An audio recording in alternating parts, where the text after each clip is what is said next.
kwa iko vizuri, meza iko vizuri. Mengine atakayezungumza atakuwa ni shehe wakati kulingana na meza. Mimi kwa heshima na taadhima na kusimamisha inshallah, lakini lazima itifaki izingatiwe. Mimi ningependa walau shekhe asimame, yeye ndio afikishe inshallah. Inshallah.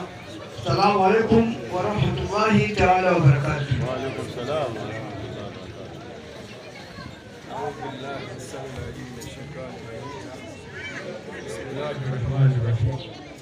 Assalamu alaikum wa rahmatullahi wa barakatuh.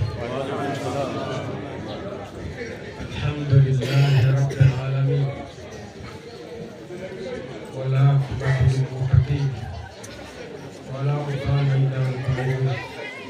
Ashhadu an la ilaha illa Allah wa salihin. Mzangu awali yote, baada ya kushukuru Mwenyezi Mungu mtukufu na kutaka rehema na amani zimwendee kipenzi wa umma Mtume wetu Muhammad Rasulullah sallallahu alaihi wasallam, hiyo hadi zake na sahaba zake. Ama awali yote, nakuombeni utulivu ili tusikie sababu iliyopelekea kukusanya mazingira haya. Kama wanakaribisha Sheikh Haruna, shehe wa kata wa Usimbi, lakini katibu wa sheikh wa mkoa, karibu ili uzungumze na Uislamu.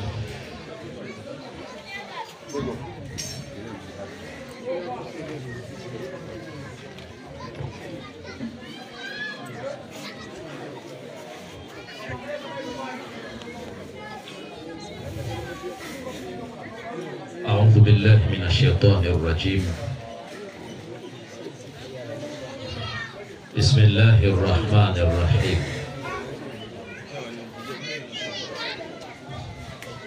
الحمد لله رب العالمين، والصلاة والسلام على أشرف الأنبياء والمرسلين سيدنا محمد سيدنا محمد سيدنا محمد وعلى آله وصحبه وسلم وبعد. Awali ya yote, ndugu zangu Waislamu na wale ambao sio Waislamu, assalamu alaikum wa rahmatullahi wa barakatuh. Wa alaikum salam wa rahmatullahi wa barakatuh. Nilipenda leo nizungumze sana, lakini wakati umetutupa mkono, na hii ni kwa sababu ya utaratibu wa kuchelewesha mambo yetu sisi wenyewe. Muda ambao tunaotakiwa kufika sio muda ambao shughuli inavyotakiwa kuanza, na hili tunapaswa sisi Waislamu kwanza kujirekebisha, kwa sababu viongozi wanakuwa wanaacha pia majukumu mengine, na hasa katika majukumu ya kutarasak. Na ikishafika saa 6 saa 7 haujaacha nyumbani kitu, halafu unarudi mikono mitupu kwamba unapeleka thawabu nyumbani, halafu wenyewe watakula thawabu, inakuwa ni kadhia nyingine, Sheikh. Sasa wasia wangu Waislamu wote kwa ujumla, limekuwa ni tatizo letu hili, tujitahidi mambo yetu tuyapeleke kwa wakati. Ukiambiwa saa 2 fika saa 2. Tunafahamiana vizuri eh? Ukiambiwa saa 3 fika saa 3, kwa sababu dunia haiwezi kusimama kwa sababu ya harusi. Tunafahamiana vizuri? Dunia haiwezi kusimama kwa sababu ya kwenda kuzika. Dunia lazima maisha yaendelee.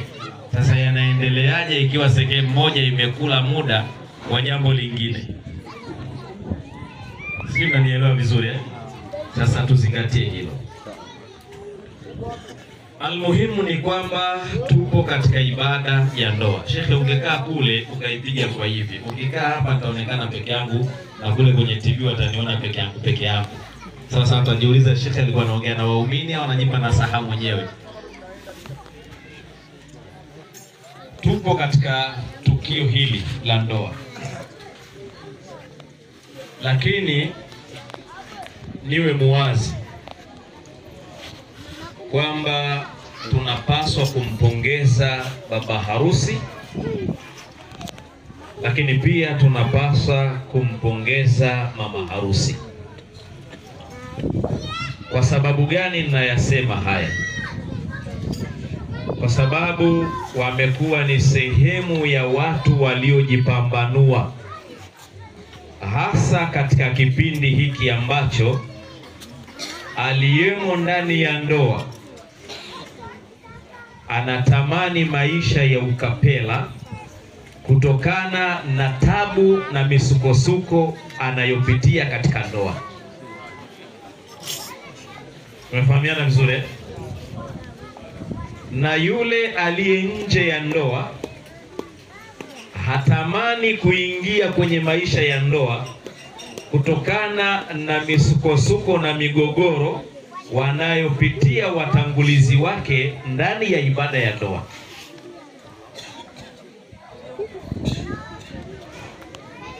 Leo ndoa zetu ndio zinaongoza kwa kufanyiana vitendo vya ukatili wa kijinsia. Hata inafikia mahala unasikia mume amemuua mke au mke amemuua nani? Amemuua mume. Malalamiko mengi yanayokuja ofisini, kuna tabu kubwa na ukatili mkubwa wanaofanyiwa wanawake dhidi ya waume zao, ijapokuwa waume pia na wenyewe wako baadhi wanafanyiwa ukatili na wake zao. Lakini yote haya yanafanywa kwa asilimia kubwa Waislamu wanaongoza katika kufanyiana ukatili huo. Ijapokuwa katika dini zingine ukatili upo, lakini kwa uchache. Sisi tumeelewana vizuri? Sasa hii taswira yake ni nini? Maana yake ni kwamba watu wengi wanaingia katika ndoa, lakini hawajui kwa nini wameingia katika ibada ya ndoa. Watu wengi wanaingia katika ndoa wakiwa na mawazo na fikra kwamba ndoa ni sehemu ya kwenda kukata matamanio ya mwili ya muda mfupi, na baada ya kukidhi matamanio yako tayari unaona kwamba ndoa haina thamani na unaigeuza inakuwa haina tofauti na mtu ambaye anayeishi na mwanamke au na mwanamume ambao hawajaoana. Kwa maana ile heshima yenyewe ya ndoa inakuwa imefanyaje? Imekwisha. Sasa ukirejea katika mafundisho ya Uislamu utaona kwamba ndoa maana yake hiya al-aqdu allati tatimmu baina dhakarin wa untha, ni mkataba maalum ambao mkataba huo unatimilizwa baina ya jinsia mbili tofauti, jinsia ya kike na jinsia ya kiume, kwa maana ya mwanamke na mwanaume, lakini kwa malengo maalum. Lengo la kwanza hiya takwini al-usra, ni kutengeneza familia iliyokuwa bora. Tunafahamiana vizuri? Lengo la pili al-istimtaa kulla wahidin min al-akhar, kila mmoja apate utulivu kupitia mwingine. Tunafahamiana? Lengo la tatu, atabadulil manafi'i bainahuma, ni kubadilishana manufaa kati ya mwanamke na kati ya nani? Ya mwanaume. Sasa ukija ukachambua hii definition vizuri, utaona kwamba ndoa katika Uislamu inatambulika kwa kupitia mkataba maalum ambao unafata kanuni na sheria alizoweka Mwenyezi Mungu na Bwana Mtume Muhammad sallallahu alayhi wasallam. Tunafahamiana? Ndoa katika Uislamu inatimilizwa baada ya mkataba maalum ambao umekidhi na unatambulika kisheria kwa mujibu wa taratibu alizoweka Mwenyezi Mungu na Bwana Mtume Muhammad sallallahu alayhi wasallam. Ndoa katika Uislamu haitimilizwi kwa jinsia moja ambazo zimekutana zikatengeneza mahusiano, kama ambavyo leo kuna wimbi kubwa la vijana wetu pia ndani ya Uislamu ambao wanatengeneza mahusiano kati ya mwanamume na mwanamume na wanathubutu kuitangazia jamii kwamba wao wameoana. Umeelewana? Lakini pia ndiyo maana imepelekea hata katika sherehe za Kiislamu unaweza ukasikia baadaye wanaitwa mashoga, wanakuja katika nini? Katika sherehe za Kiislamu. Na Waislamu wanabariki ambao ni watoto wetu na wake zetu, wanabariki jambo hili. Tumefikia huko. Lakini ndoa katika Uislamu haifungwi au mkataba huu hautimilizwi baina ya aliye hai na aliyekufa. Wote lazima tuwe nini? Tuwe hai. Umeelewana? Wala ndoa katika Uislamu mkataba huu hautimilizwi kati ya mwanamke na mwanamke mwenzake, kama leo ambavyo tunavyoshuhudia katika nini? Katika jamii yetu mambo haya yanafanyika. Tumefahamiana vizuri? Kwa sababu gani? Kwa sababu ndoa makusudio yake ni mapana mno na wala sio starehe ya muda mfupi. Tumeelewana? Sio starehe ya muda mfupi, ina malengo mapana mno. Miongoni mwa malengo yake ambayo yamehusanishwa na makusudio na malengo ya sheria za Kiislamu wanaita maqasidu shari'atul islamia, makusudio ya sheria za Kiislamu.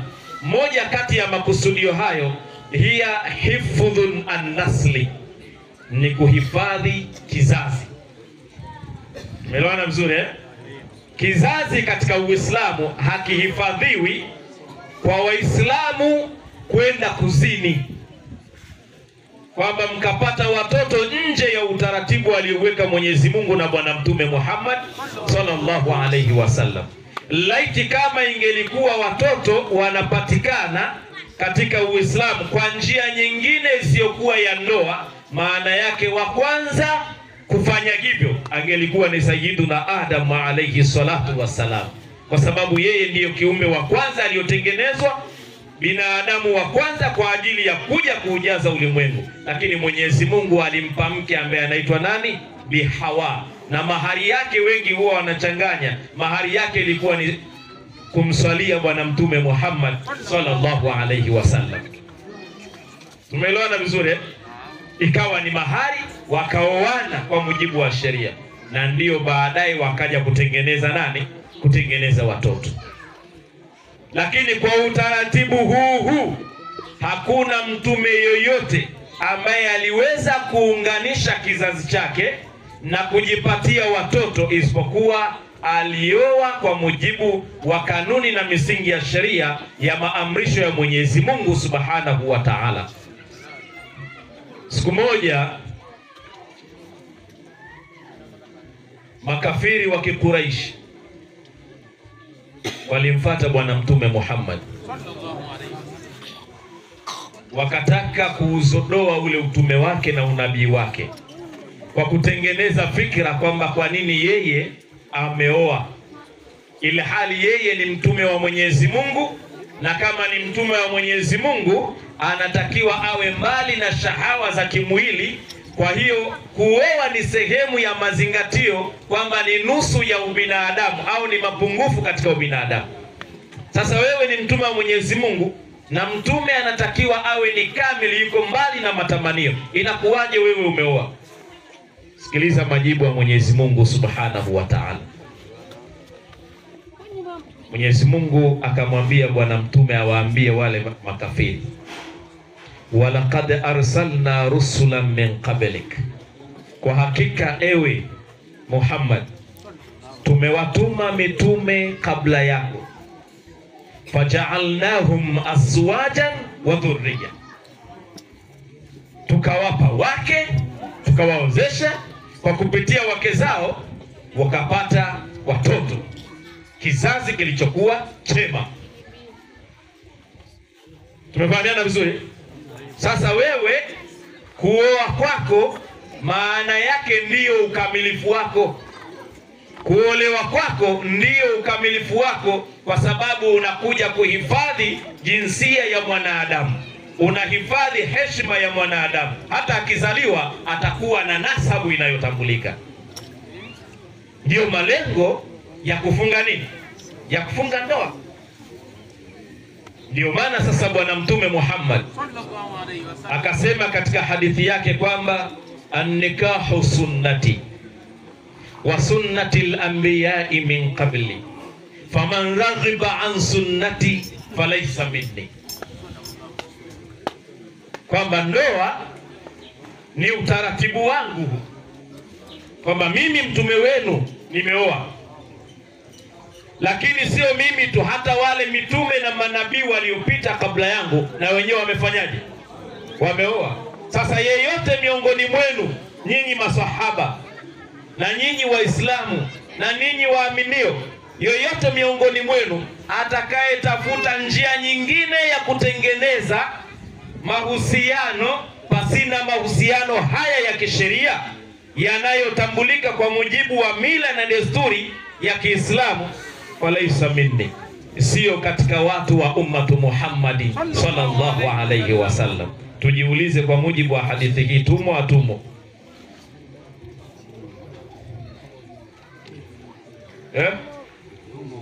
Hilo jibu baki nalo mwenyewe, tusianze kufua makaburi hapa. Tunafahamiana vizuri? Lakini sikiliza maneno ya Mwenyezi Mungu, anaelezea malengo ya ndoa. Anasemaje? Wallahu khalaqakum, Mwenyezi Mungu ndiye ambaye amekuumbeni nyinyi. Waja'ala min anfusikum azwaja, na akajalia kutokana na ninyi akawapeni wake. Waja'ala min azwajikum baninan wa hafada, na akajalia kupitia wake zenu. Maana yake ule mkataba wa kisheria akaufanya sasa, kwa kupitia mkataba huo mkapata watoto na mkapata nani? Na mkapata wajukuu. Umehifadhi kizazi au hujahifadhi? Umehifadhi. Sasa sikiliza maneno ya bwana mtume Muhammad sallallahu alayhi wasallam. Anasema man tazawwaja faqad hafidha shatru dini falyattaqillaha fi shatrin akhar, atakayeoa amehifadhi nusu nzima ya dini. Tumefahamiana vizuri? Amche Mwenyezi Mungu katika nusu iliyobaki. Ndoa peke yake inachukua nusu nzima ya dini, halafu ukikusanya nusu iliyobaki Mwenyezi Mungu anaizungumza katika Qur'ani. Anasemaje? Dhalika alkitabu la raiba fihi, si ndivyo? Hudan lilmuttaqin alladhina yu'minuna bilghaibi wa yuqimuna as-salata wa mimma razaqnahum yunfiqun walladhina yu'minuna bima unzila ilayka wama unzila min qablika wa bil akhirati hum yuqinun ulaika ala hudan min rabbihim wa ulaika humul muflihun. Sadaqallahu alazim. Ametaja kitabu kwa maana ya elimu. Tumefahamiana? Ametaja wacha Mungu. Tumefahamiana? Ametaja waaminio. Ametaja ibada ya swala, ametaja ibada ya zaka kwa maana ya kutoa, alafu mwisho anamalizia hao watakaotekeleza hizo ndio watakuwa wamefanyaje? Wamefaulu. Maana ni nusu iliyobaki hiyo. Ukikusanya yote ndio unapata nusu iliyofanyaje? Iliyobaki. Kwa maana imani na nguzo zake, Uislamu na nguzo zake. Ukikusanya yote kwa pamoja ndio unapata nusu iliyofanyaje? Iliyobaki. Huku Mtume anatuambia tumche Mwenyezi Mungu katika nusu iliyobaki. Halafu ndoa peke yake imekata nusu nzima ya dini. Kwa nini? Ningelipenda hapa tufahamiane ili ndo sasa nije nimalize vizuri. Kwa nini Mtume ajalie kwamba ndoa peke yake ndiyo iwe nusu nzima ya dini, halafu huku ukikusanya mambo yote ya imani na Uislamu kakusanya ndiyo nusu iliyofanyaje? Iliyobaki. Kwa nini? Majibu ni kwamba hakuna ibada yoyote ucha Mungu utategemea rasilimali watu. Tumefahamiana? Imani itategemea rasilimali watu. Ibada ya zaka itategemea rasilimali watu.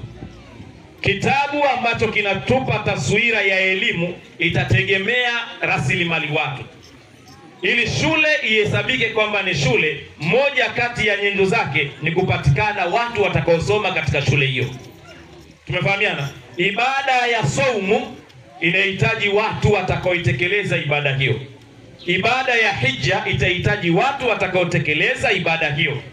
Tumefahamiana? Umetengeneza kiwanda, kile kiwanda kitahitaji watu ili wafanye kazi. Tumefahamiana vizuri? Sasa hawa watu unawapata wapi? Kiwanda pekee kinachotengeneza rasilimali watu katika jamii ya Kiislamu ni nini? Ni ndoa peke yake. Ndio maana tunasema kwamba idha saluhati ziwaj, ndoa ikiwa vizuri, saluhatil ab, baba anakuwa vizuri. Wa idha saluhati zawju saluhati zawja, baba akiwa vizuri, mume akawa vizuri, na mke atakuwa nini? Atakuwa vizuri. Wa idha saluhati zawja saluhatil usra, na mke akiwa vizuri, maana yake mtapata watoto wazuri. Mkipata watoto wazuri wataunda familia bora, na mkipata familia bora watakuja kutengeneza jamii ya watu waliokuwa bora. Aliani Mtume. Lakini idha fasadati ziwaju, ndoa ikiharibika, fasada zawju, na mume anafanyaje? Anaharibika. Wa idha fasada zawju fasadati zawja, mume akiharibika na mke anafanyaje? Anaharibika. Sasa mke akiharibika, watoto watapona?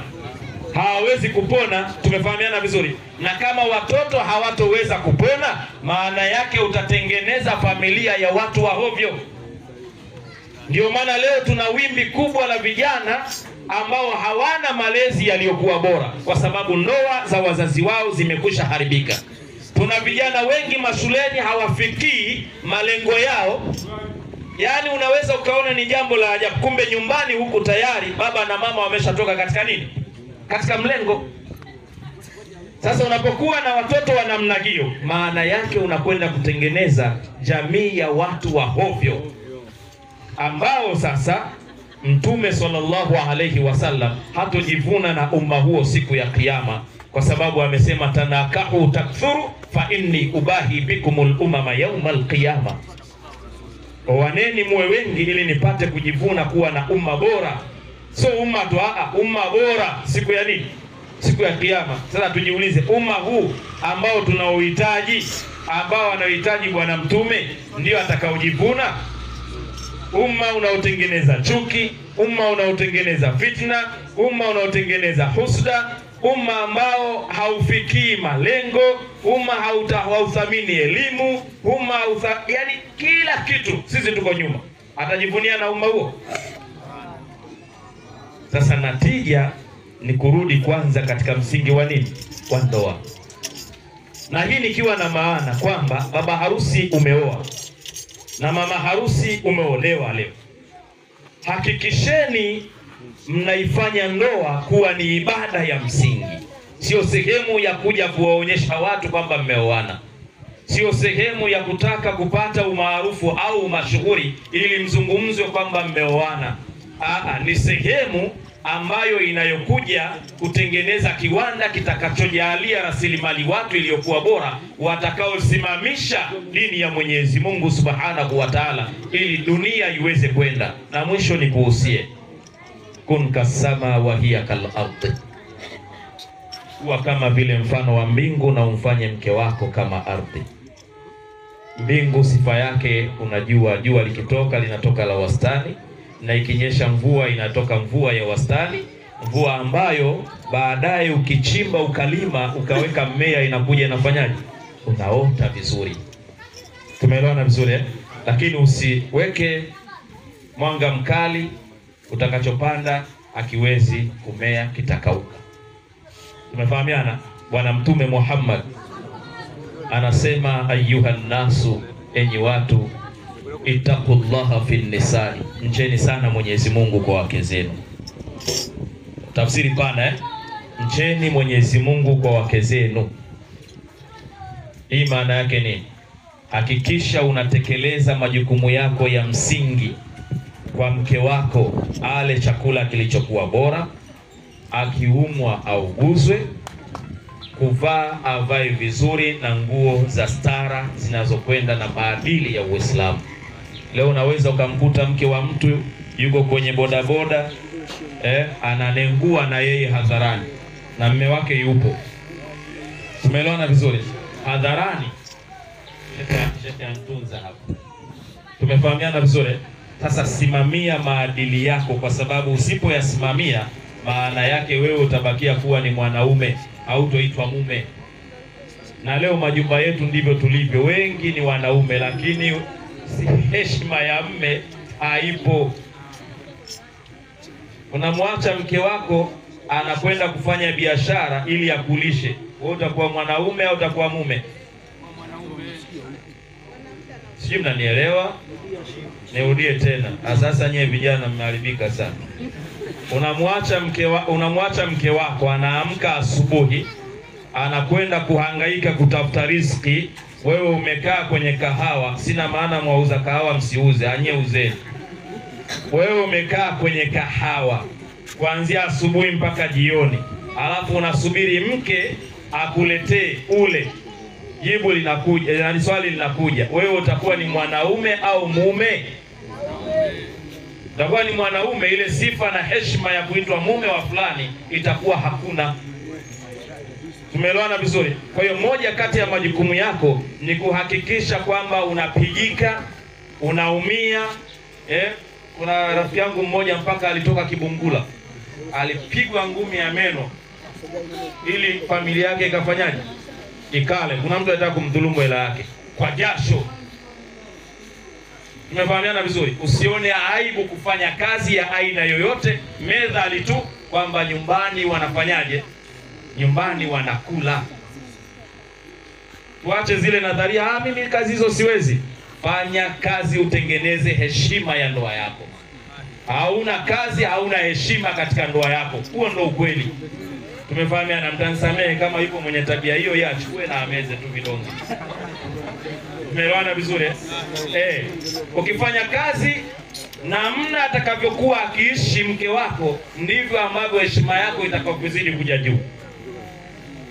Ukiharibu heshima ya mke wako, hautoheshimiwa hata na jamii inayokuzunguka. Fanya kazi, ila hudumia kwa kiasi ambacho Mwenyezi Mungu Subhanahu wa Ta'ala amekuwezesha. Tumefahamiana vizuri? Kwa hiyo Mtume anasema, ittaqullaha fin nisa, mcheni sana Mwenyezi Mungu kwa wake zenu. Fa innakum qad akhadhtumuhunna biiznillah, ninyi mmewatenganisha na wazazi wao, sio kwa mahari mliotoa, bali ni kwa uwezo wa nani? Wa Mwenyezi Mungu. Wastuhliltum furujahunna bismillah, lakini mmehalalishiwa kuingiza visu vyenu kwenye ala zake zile, kwenye ala zao kwa jina la nani? Tuliotumia chloroquine, hii lugha inaeleweka kisu huwa kina ala ile unachomekea. Sasa umehalalishiwa kuingiza ile ala kwenye nini? Kwenye kisu kwenye ile ala kwa jina la nani? La Mwenyezi Mungu Subhanahu wa Ta'ala. Tunafahamiana vizuri? Na mwisho upande wa mwanamke, sijui yupo hapa au hayupo. Suni nafsi wa hamilha ala ma yazinu. Hakisha kwamba unaichunga nafsi yako na ukuhifadhi na ibebe yale ambayo yanayoipamba. Wal qawli fiki jamilu, na hakikisha mara zote unayatoa maneno kwenda kwa mume wako yanakuwa ni mazuri.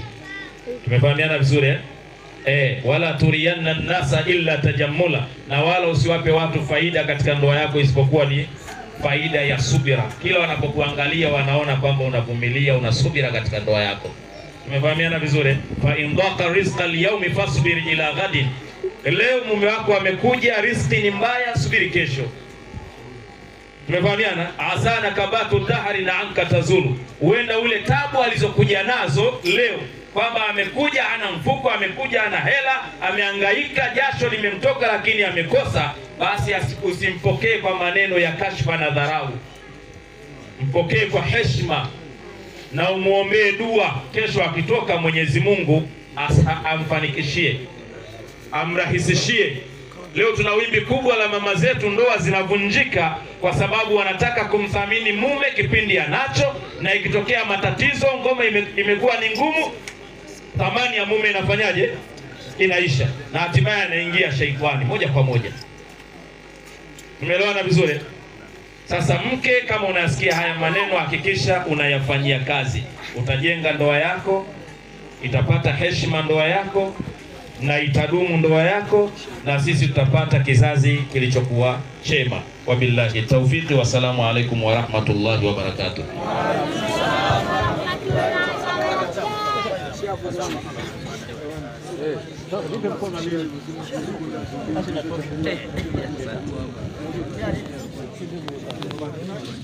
Sente mwenyewe.